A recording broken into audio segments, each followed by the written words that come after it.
성령님 이 시간 우리 각 사람에게 말씀하여 주시고 우리가 주님의 음성을 들을 수 있는 귀를 열어주시고 믿음으로 받고 순종할 수 있는 은혜도 더하여 주옵소서. 성령님께서 이 자리에 모인 성도들이나 또 이제 가정에서 예배하는 성도들이나 모두에게 동일한 은혜를 더하여 주옵시고 무엇보다 하나님께로 집중하고 마음을 정하고 뜻을 정하여서 하나님 기뻐하시는 삶으로 일어날 수 있게 하여 주옵소서. 이 시간도 성령님이 함께 하시길 원하오며 예수님의 이름으로 기도하옵나이다. 아멘. 하나님 말씀 창세기 2장 15절에서 17절의 말씀입니다. 함께 읽겠습니다.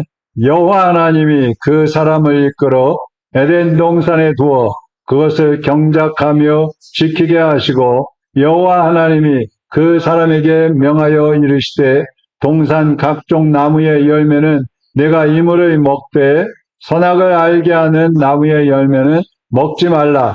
내가 먹는 날에는 반드시 죽으리라 하시니라.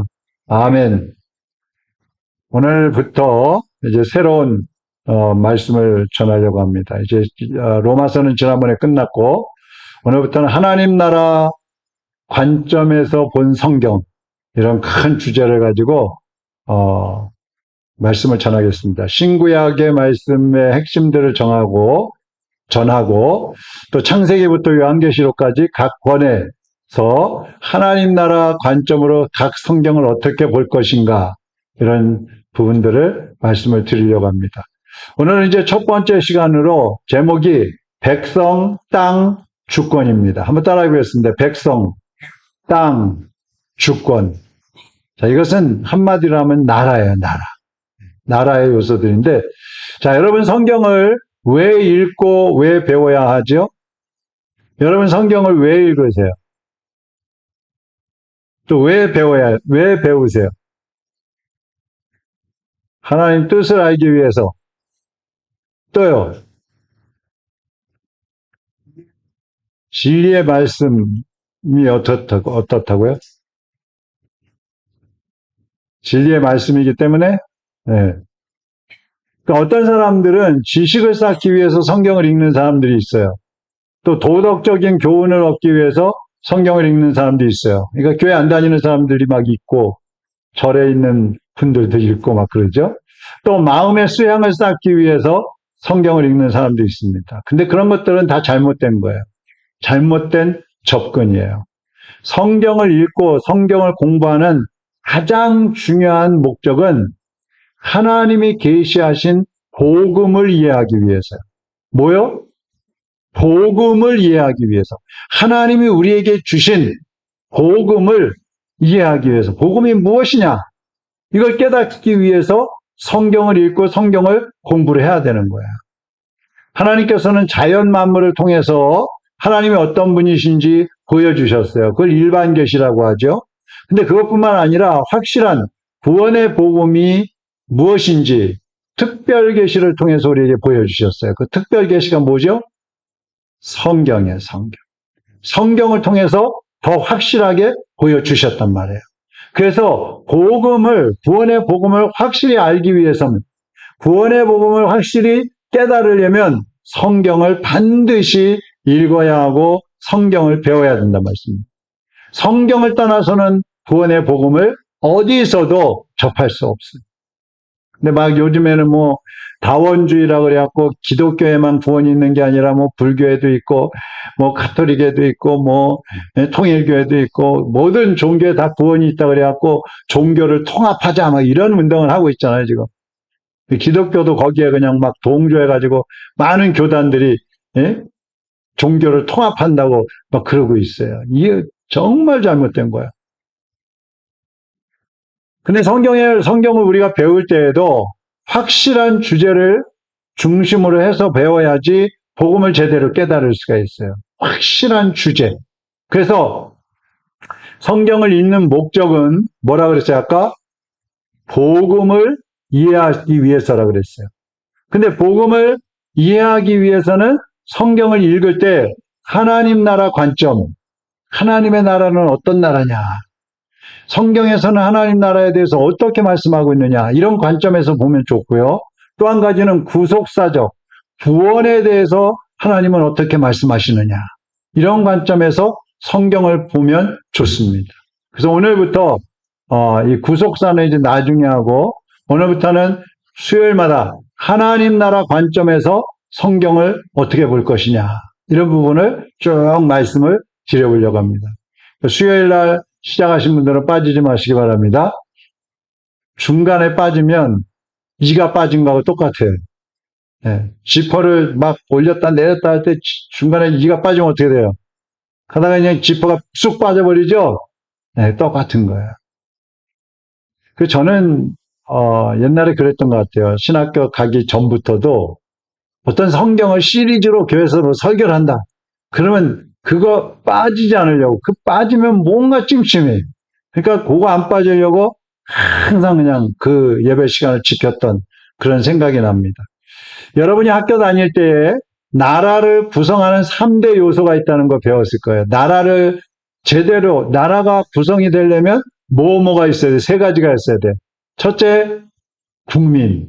둘째, 영토. 셋째, 주권. 초등학교 안 다니셨어요? 다 잊어버렸죠? 저도 뭐 아리송한데. 국민, 영토, 주권. 요게 있어야 돼. 이제 요게 오늘의 핵심이니까 잘 기억해 놓으세요. 뭐뭐 있어야 된다고? 첫째, 국민. 둘째, 영토, 땅이죠, 나라. 셋째, 주권이 있어야 되는 거야.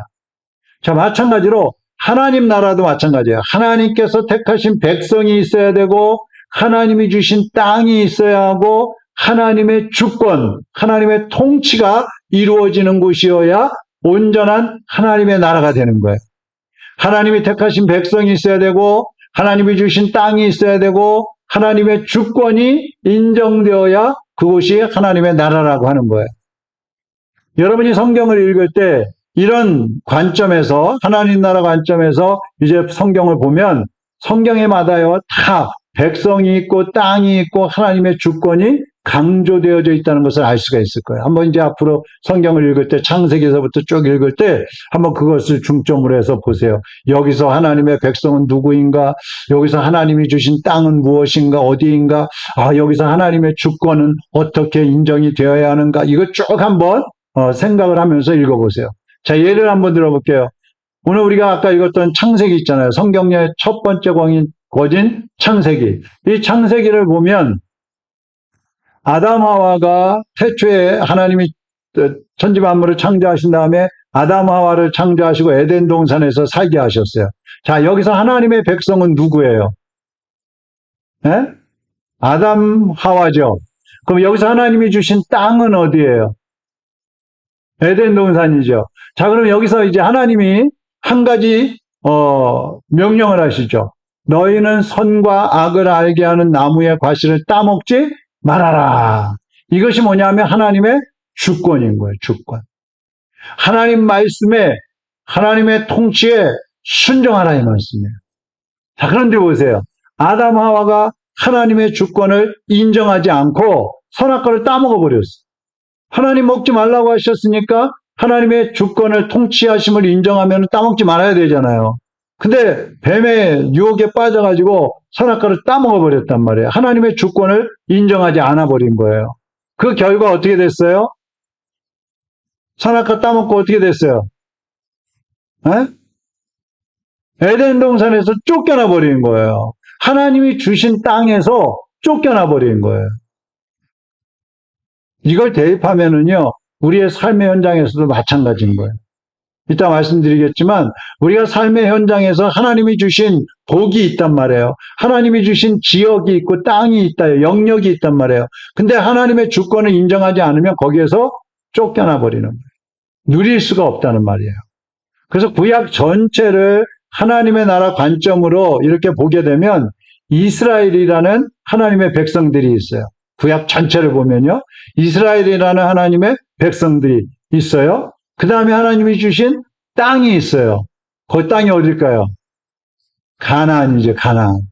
그 다음에 하나님의 주권이 있어요. 하나님이 이거를 지켜라 하고 주신 주권, 하나님의 주권을 상징하는 법이 있어요. 그게 뭐예요? 구약이니까 율법인 거예요, 율법. 하나님의 백성 이스라엘이 있고 하나님이 약속하신 가나안 땅이 있고 하나님의 주권을 인정하라고 하는 율법이 있다는 말씀이에요. 다윗은 이것을 잘 지켰어요. 그렇기 때문에 다윗이 나라를 통치할 때는요, 나라가 대단히 번성을 했어요.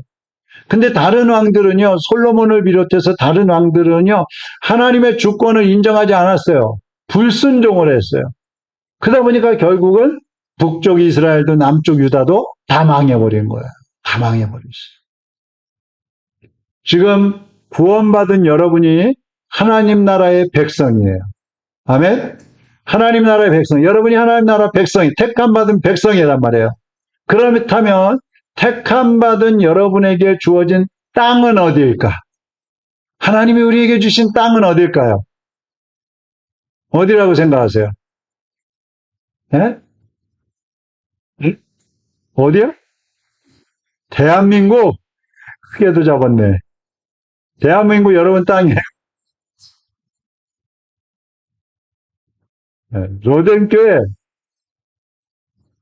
맞아요. 한번 따라하겠습니다. 내가 살고 있는 삶의 현장. 그게 하나님이 주신 땅이에요. 가정이기도 하고요, 직장이기도 하고요, 학교이기도 하고요, 선교지일 수도 있고요, 동네일 수도 있어요. 여러분이 하나님께서 허락하신 그 삶의 현장에서 하나님의 주권, 하나님을 인정하고 순종을 하게 되면 여러분을 통해서 세상 구석구석이 여러분이 있는 곳곳이 하나님 나라로 회복이 될 수 있다는 얘기예요.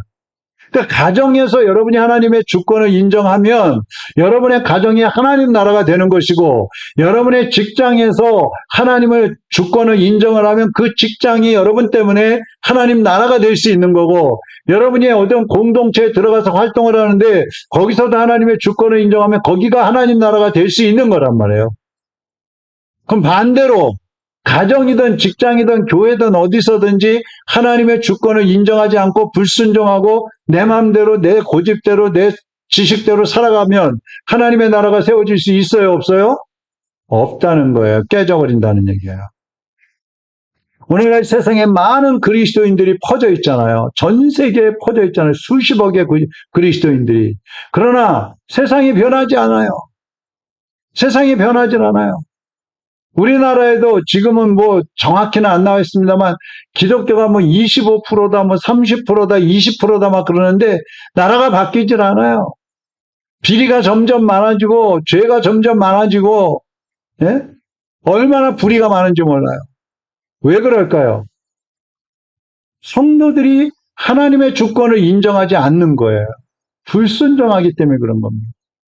이름은 그리스도인인데 주님을 왕으로 모시지 않는 거예요.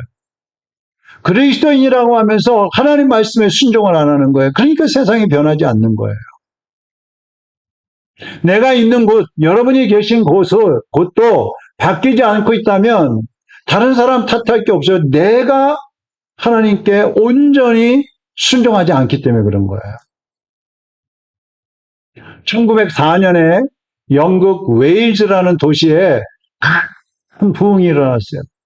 전 세계적으로 이제 소문난 부흥인데, 이 부흥은요, 한 작은 교회, 그 웨일즈에 있는 한 작은 교회의 한 여성이 하나님 앞에 기도하다가 회개하면서 부흥이 일어나기 시작했어요. 어느 날 이 여인이 하나님 앞에 기도를 하고 이제 주기도문을 하는 거예요. 우리가 우리에게 죄 지은 자를 사하여 준 것 같이 우리 죄를 사하여 주옵시고 하는데 딱 막혀버리는 거예요. 기도가 안 나오는 거예요. 네. 그때 내가 미워하는 한 형제가 있는데 그 사람의 얼굴이 딱 떠오르는 거예요. 우리가 우리에게 죄 지은 자를 사하여 준 것 같이 하나님이 내 죄를 사하여 주신다고 했는데 내가 그 사람을 용서하지 않았네? 이 딱 떠오르는 거예요. 그때부터 기도도 안 돼. 봉사하려고 해도 마음이 꺾여서 봉사도 못해. 예배 드리려고 해도 예배가 안 돼. 그래서 이 사람이 그 형제를 찾아가는 거예요. 오랫동안 찾아가 보지도 않았던 형제인데 그날 찾아가는 거야. 그리고 형제의 잘못을 막 지적하는 게 아니에요. 너 이거 잘못했잖아. 네가 그때 이랬으니까 내가 너 안 만난 거야. 이게 아니고 나의 죄를 용서해 주세요. 우리의 갈등은 당신의 책임이 아니라 나의 책임입니다. 그리스도 안에서 하나님 사랑으로 형제를 사랑하지 못했던 내 죄를 회개합니다. 가서 그랬어요. 그러니까 그 형제도 아닙니다. 제가 잘못했습니다. 둘이서 막 서로 잘못했다 그런 거예요. 그러니까 하나님은 이 두 사람의 그 회개를 받으시면서 그때부터 그 교회에 막 부흥이 일어나기 시작했어요. 그리고 그 부흥이 웨일즈 전 도시로 막 퍼져나가기 시작하는 거예요. 당시에 그곳에는 이제 광산이 많이 있었는데, 이반 로버트라는 광산 노동자가 여러 명의 청년들과 함께 기도 운동을 시작했어요. 하나님, 부흥을 주시옵소서. 그렇지 않으면 죽음을 주시옵소서.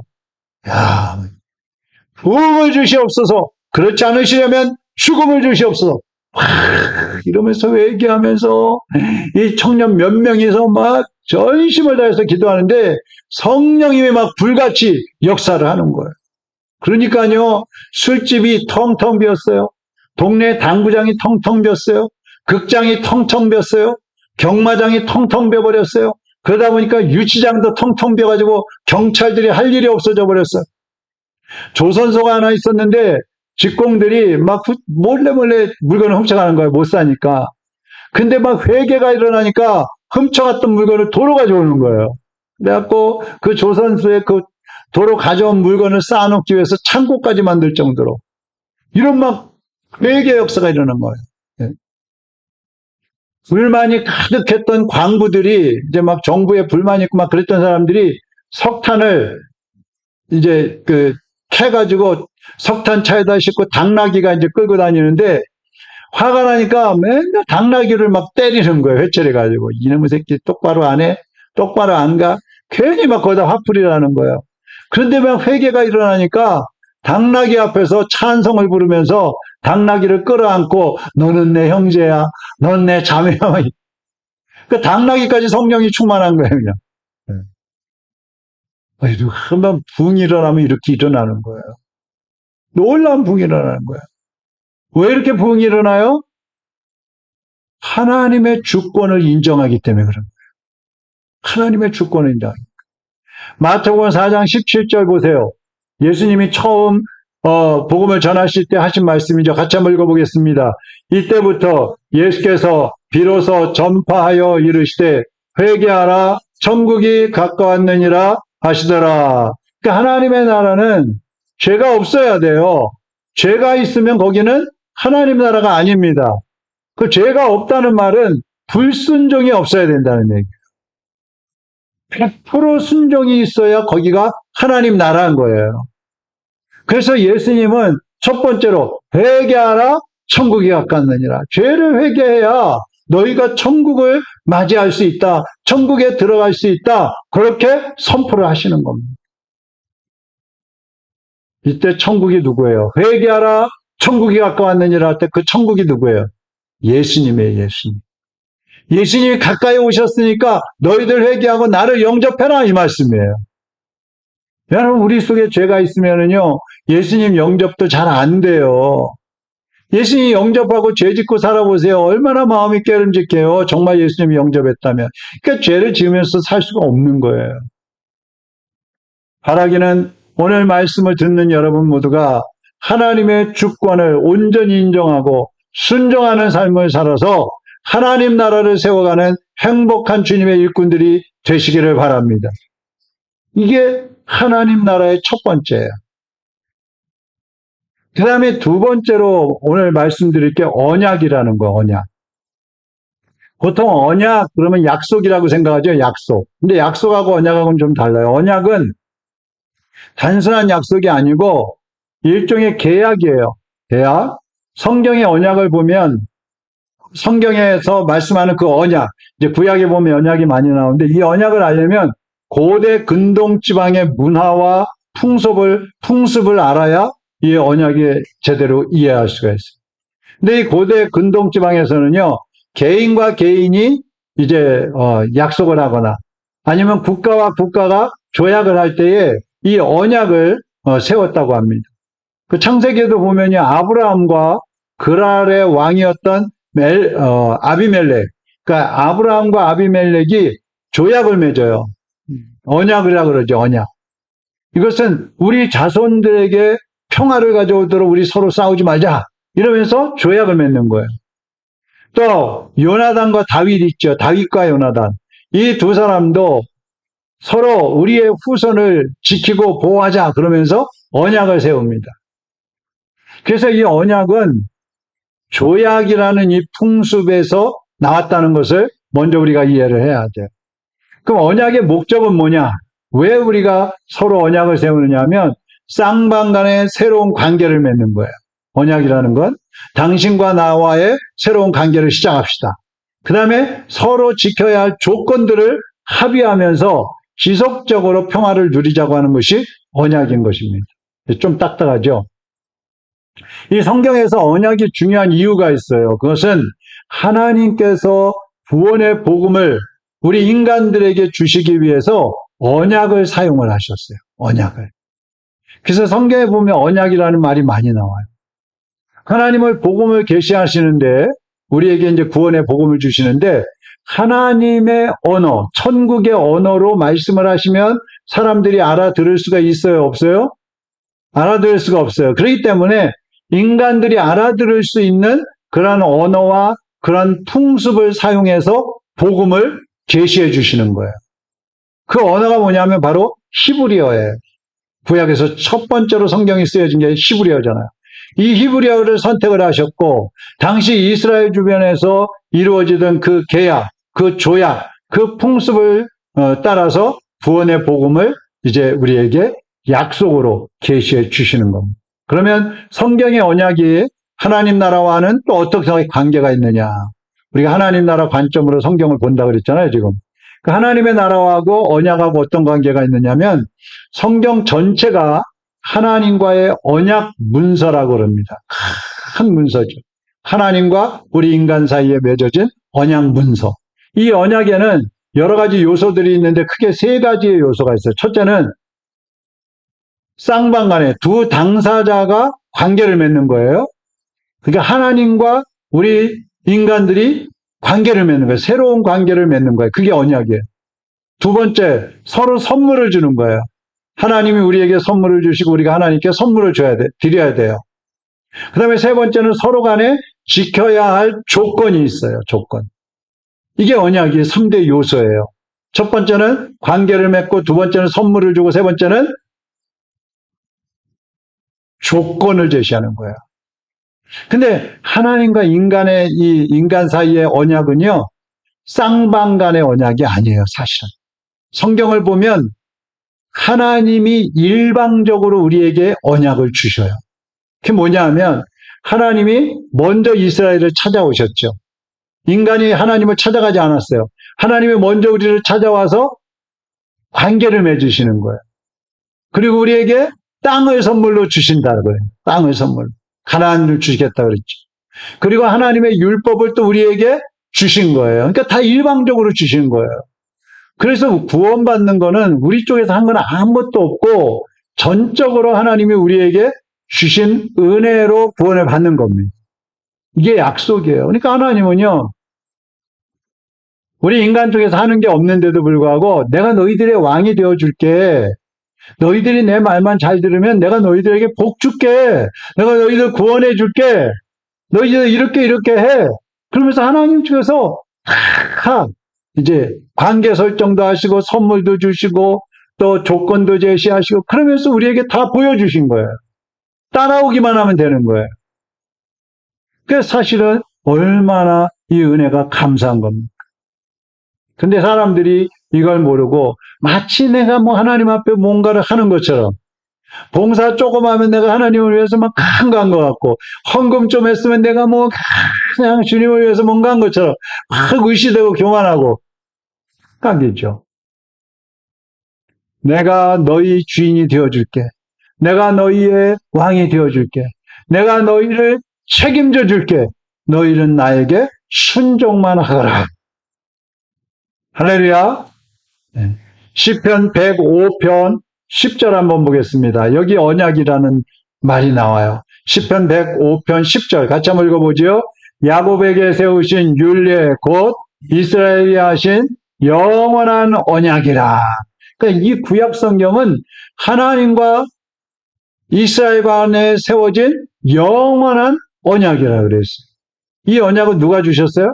하나님이 주신 거예요. 이 영원한 언약을 백성과 땅과 주권으로 연결을 시키는데 그게 이제 105편 43절에서 45절이에요. 자, 한번 보겠습니다. 43절 한번 같이 읽어봅니다. 그의 백성이 즐겁게 나오게 하시며 그의 택한 자는 노래하며 나오게 하시고, 여기 보면 백성이 나오죠. 그의 백성이. 이게 하나님의 택한 백성이에요. 그 다음에 44절 보겠습니다. 여러 나라의 땅을 그들에게 주시며 민족들이 수고한 것을 소유로 가지게 하셨으니, 여기 보면 땅이 나오잖아요. 두 번째 땅, 가나안 땅. 세 번째 45절 시작. 이는 그들이 그의 율례를 지키고 그의 율법을 따르게 하려 하심이로다. 여기 보면 율례, 율법이 나오죠. 이것은 하나님의 주권이라 그래요. 하나님의 백성, 땅, 하나님의 주권, 여기 세 가지가 다 나오고 있잖아요. 구약 성경이 이렇게 구성이 되어 있다는 얘기입니다. 하나님이 세상에 오셔서, 예수님이 세상에 오셔서 처음으로 선포하신 말씀이 뭐라 그랬어요? 회개하라, 천국이 가까웠느니라. 하나님 나라가 가까웠느니라. 이게 처음 선포하신 말씀이에요. 이스라엘과 맺은 하나님 나라의 언약이 구약에서는 이루어졌어요? 안 이루어졌어요? 안 이루어졌어요. 그래서 예수님이 육신을 입고 오시잖아요. 이 메시아로 오셔가지고 온 인류와 예수님이 새로운 언약을 맺으시는 거예요. 이제 이스라엘과만 언약을 하는 게 아니라 이스라엘 백성들은 못했으니까 이제는 온 인류와 언약을 맺으시는 거예요. 새롭게. 그리고 하나님의 구원을 선포를 하시는 겁니다. 이것이 예수님이 하시는 일이에요. 그래서 여러분이 성경을 보면 예수님은 하나님 나라를 선포하셨고요. 회개하라, 천국이 가까웠느니라. 그 다음에 하나님의 나라를 가르치셨어요. 계속 가르치시는 거예요. 그리고 십자가에 달려 돌아가셨다가 3일 만에 부활하시면서 그 하나님의 나라를, 구원의 대역사를 완성을 하시는 거예요. 성취를 하시는 거예요. 그래서 이제는 누구든지 예수님을 믿으면 하나님과 새로운 언약 관계를 맺게 되는 것이고, 하나님의 주권을 인정하고 살아가면 여러분이 있는 곳이 뭐가 된다고요? 하나님의 나라가 되는 거예요. 여러분이 살고 있는 그 삶의 현장이 하나님의 나라가 되는 것입니다. 어떻게 할 때? 하나님의 주권을 인정하고 순종할 때. 할렐루야.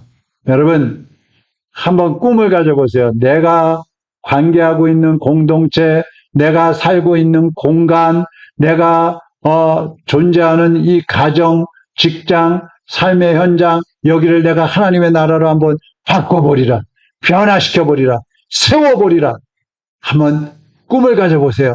그리고 그 꿈을 이루기 위해서 하나님께 여러분이 누구보다도 온전히 한번 순종해 보세요.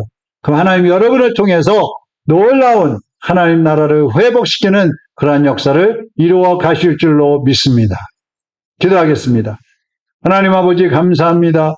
우리를 택해 주시고 우리에게 장차 들어갈 영원한 하늘나라뿐만 아니라 이 땅에서 사는 동안에도 하나님의 주권을 인정할 때마다 하나님의 나라가 우리의 삶의 현장에서 이루어짐으로 천국의 기쁨을 누리고 천국의 평안을 누리고 천국의 행복을 이 땅에서도 누리게 하시니 감사를 드립니다. 우리 사랑하는 성도들, 오늘 이 말씀을 듣는 모든 성도들이 삶의 현장에서 자신이 있는 곳곳에서 하나님의 주권을 인정하고 순종함으로써 하나님의 나라를 세워가는 복된 성도들이 되게 하여 주시옵소서.